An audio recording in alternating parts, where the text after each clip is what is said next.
Streams in the desert, November 4th. I was among the exiles by Kebar River. The heavens were opened and I saw visions of God. There the hand of the Lord was upon me. Ezekiel chapter 1, verses 1 and 3. There is nothing that makes the scriptures more precious to us than a time of captivity.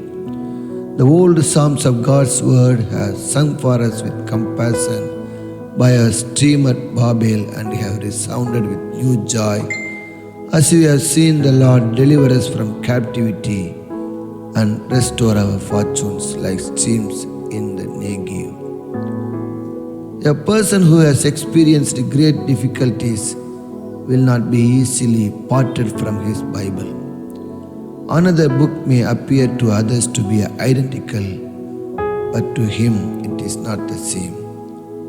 Over the old and tear-stained pages of his Bible, he has written a journal of his experiences in words that are only visible to his eyes. Through those pages, he has time and again come to the pillars of the house of God and to Elim where there were palm trees. And each of those pillars and trees have become a remembrance for him of some critical time in his life. In order to receive any benefit from our captivity, we must accept the situation and be determined to make the best of it. Worrying over what we have lost or what has been taken from us will not make things better, but will only prevent us from improving what remains. We will only serve to make the rope around us tighter if we rebel against it. In the same way, an excitable horse that will not calmly submit to his bridle only strangles itself, and a high-spirited animal that is restless in its yoke only braces its own shoulders.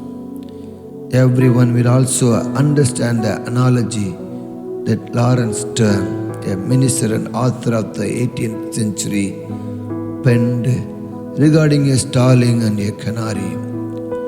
He told of the difference between a restless starling that broke its wings struggling against the bars of his cage and continually cried, "I can't get out, I can't get out," and submissive canary that sat on his perch and sang songs that surpassed even the beauty of those of a lark that soared freely to the very gates of heaven.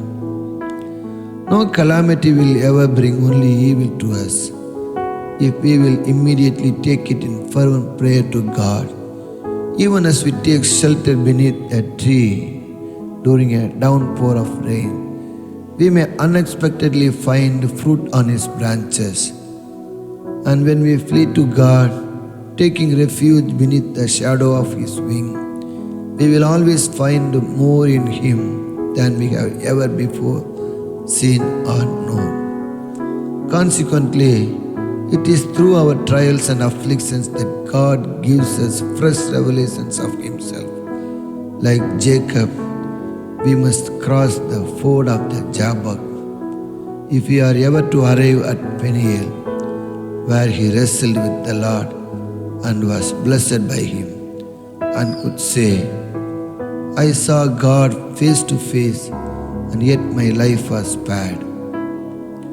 Make this story your own, dear captive, and God will give you songs in the night, and will turn your blackness into dawn.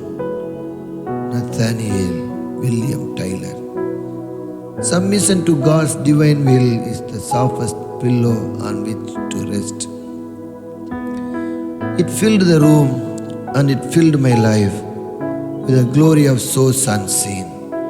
It made me calm in the midst of strife, and in winter my heart was green, and the birds of promise sang on the tree when the storm was breaking on land and sea.